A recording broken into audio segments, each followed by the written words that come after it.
I'm Dr. Rachel Tate coming to you from ACR 2018, and I am really, really happy with this very established and very esteemed panel that I have put together for you today regarding fellowship and opportunities. To my right, this is Dr. Julie Jones. And Julie, where are you practicing now? I'm a practice with Health Partners out of St. Paul, Minnesota. And her partner is Dr. Paul Sufka.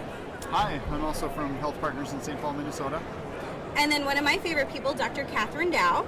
Hello, how are you? I've been reporting for Rheum now for the last couple of years, and also Rachel is my partner. Yeah. So something that's really close to us and something that I find really important is this is a transition year, or at least the time for our fellows, coming out of fellowship and looking for real positions. So something that we found that we don't really talk about a lot is how can we support these fellows and what can we do for them? So you guys, I have a couple of questions for you. Number one, what did you learn in fellowship that you found to be very appropriate for your practice? What practical things did you learn? How about we start with, like, how many years has it been since our fellowship? Yeah, we can definitely do that.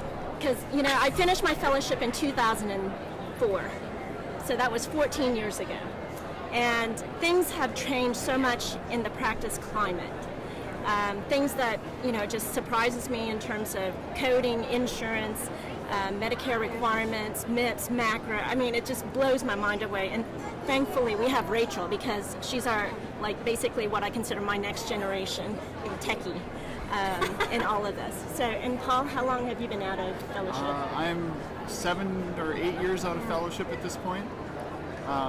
You know, in terms of the thing that I found most valuable during fellowship that I've carried on is just having a method for lifelong learning. For me, this is really, and if anyone follows me, obviously it's on social media. It's sort of where my feed and stream of information comes in. But you know, everyone's going to have what works best for them, whether it's, you know, some way of making sure you actually read the journals, whether you're reading tables of contents from emails, newsletters, or picking up on social media. Like, everyone needs to have that skill. Otherwise, you're just going to be behind and actually not doing a good job in your practice. Absolutely.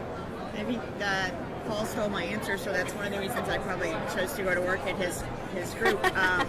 Yeah, I think I learned in fellowship how to plow through all the evidence that's out there and all the new studies that come up, how to navigate this conference, and how to really stay on top of the evidence that's out there, because I think that our patients expect that from us. They expect us to have the top evidence, the top knowledge to be able to provide them the best treatment. So I think that's been important to carry into my patient care.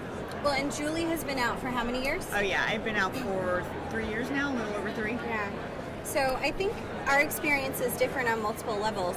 I've been out for 5 years, and I would say the key thing that I learned is how to discuss patient care within specialties. I think that is something we do well in rheumatology. We're able to talk amongst each other to better suit our patients for what they need to get. So thank you guys for sharing. Dr. Dow, did you have anything else that you wanted to add to that? So what I was taught in fellowship when I was looking for a job, one of the first things you have to decide is what kind of a place you want to be in. Absolutely. You know, is it going to be a small group, a large practice, an academic center?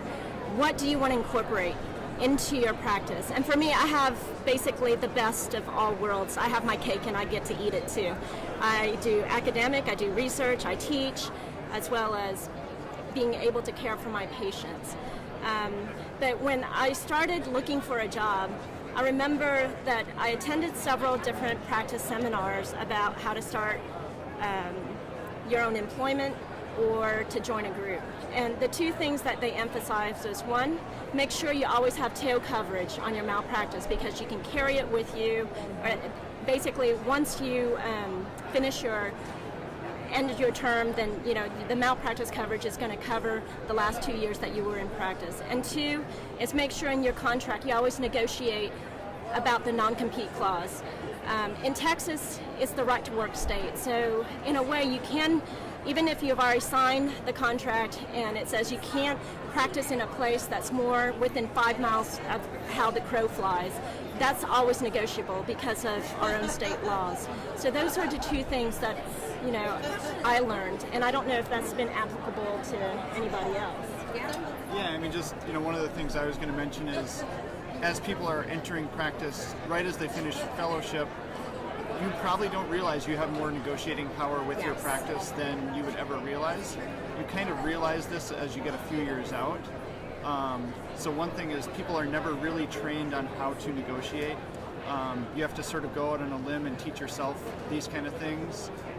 Books that I find helpful, there's a book called Getting to Yes, I don't remember the author, and then there's a more recent one that is called Never Split the Difference. So I would look up those. They're on audiobooks, so you can drive around and pick up these some sort of things. And then, from there you can figure out what parts of your practice you want to focus on, because, it's going to be a balance. If you want, more time off, you might have to take less pay, which is reasonable. You might want less call, you might want to have a higher RVU rate. You have to sort of figure out which of those levers are actually changeable, and then also figure out how you can, just use the right terminology or techniques to negotiate what you want. So that's, moves things a long ways in your practice. Yeah, I think, and sort of sticking with the salary idea, know the anatomy of your salary. I think that's what I would really emphasize. So when you're coming out of fellowship from making nothing to, making a little bit, those numbers are really attractive. Don't get caught up in the base number. So if you're being offered $250,000 as a base salary, know that anatomy. Know if it's going to require you to see 25 or 30 patients a day to maintain that salary, or if you're going to have a little bit of flexibility to see 12 to 15 patients a day, because that's going to make a difference in your lifestyle, your quality of life. Know what kind of teaching is expected of you. Know if you're getting paid for that.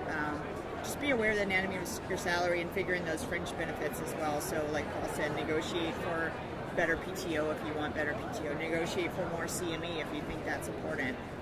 Don't just accept a flat base salary without knowing what's expected of you. Well, and know that there's always help. I mean, these guys are some of my friends. They're also my colleagues. So if I have questions, I feel very comfortable going to them and asking. But that's because you guys have provided support for me in multiple ways. So I think if I were to take one tip and give it to people who are getting ready to go out into, I like to call it the real world, but it's really the real fellowship starts after fellowship ends.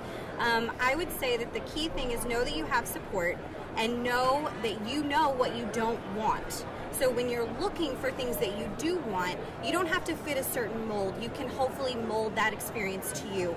If you're able to do that, you're going to have a much better option, a much better opportunity, and you're going to meet friends and people who will be with you for your whole lifetime. And just know that you're not going to make the wrong choice, but you can always leave a job if you have to, but we always don't want that to be the case, especially for our fellows. So do you guys have one tip that's helpful or a couple little sentiments to wrap this up? Sure. I mean, I think one of the things I would say is I had the benefit of training at a program that was a good hybrid of community-based practice and academics, and so I did have that experience of what it was like to work in a semi-private or a community practice. I think most fellows come in have just had the experience of being in academics, and so I would say seek out other people here at this conference or find a mentor who works in private practice or community practice that you can have those discussions with, so you can better decide if that's for you or if you want to stay in academics, and just realize all the options that are out there for you. I think it's just really important for people to stay balanced. Burnout is a huge issue for physicians across the board. Everyone should have some sort of way that they deal with stress. I think we often tell our patients manage stress, but most people can't actually reduce their stress levels. We have to figure out ways to manage it. I don't know if I like the term resilience, but that's one of the techniques that people are sort of looking into, which encompasses a whole lot of things, and really it's individualized. And if people are burning out, they have to think about what's important to them. Is it they need more time away from the practice? Again, I think that's very individual, but something to make sure that you're rounded and have a longer career as opposed to a sprint of a career. I just have one cynical note. Yeah, sometimes you're going along, you got the job. It's been a couple of years. And every call schedule ends up being a holiday for you, right? Yeah. Or like you are like basically the one who's gonna have to give grand rounds every single time. So, all right, let's just say you grieve your you air your grievances. And then they're like, oh, we're so sorry. Okay, definitely that's not going to happen again. Or maybe you renegotiate, your salary after a couple of years. So remember, anytime you negotiate something, it needs to be in writing, because a verbal contract is not necessarily can be held up to a court of law. So it's just like medical records. If it's not in writing, it never happened. All right? So that's one thing. Now, on a lighter note, I really believe what our panel member has said, that basically you have to be able to negotiate for yourself and fight for what you believe in. I'm the youngest of 9, so you can imagine my fight growing up. And I have a blog out there about women needing to believe in themselves and fight for what they're worth, okay? Because, and I'm sorry, Paul, but, women definitely, and especially fellows, when they come out, we tend to say, gosh, that sounds really good. I love that opportunity to be able to work with you, and I'm very excited. But you know what? They're offering you the very base salary. You are worth more than that, and remember that. Yeah. I could not have ended this panel any better than with what Dr. Dow said, but I think the beauty of rheumatology is that we are a community. We're a relatively small community, so don't burn any bridges, guys. But if you need us, we're here for you, and this and other panels are going to be available for you at RheumNow on Twitter, as well as rheumnow.com. So check us out, and thank you guys so much. I appreciate you from a very human standpoint, from just knowing you for several years, but also for being such sage advice and sage wisdom for my life. So thank you. Thanks for having us. Thanks for having us. Absolutely. And if you need advice on contracts, you can always call me. Oh yeah, I'm not gonna lie, Dr. Dow is really great at that. So please, Dr. Catherine Dow, one more time, ladies and gentlemen.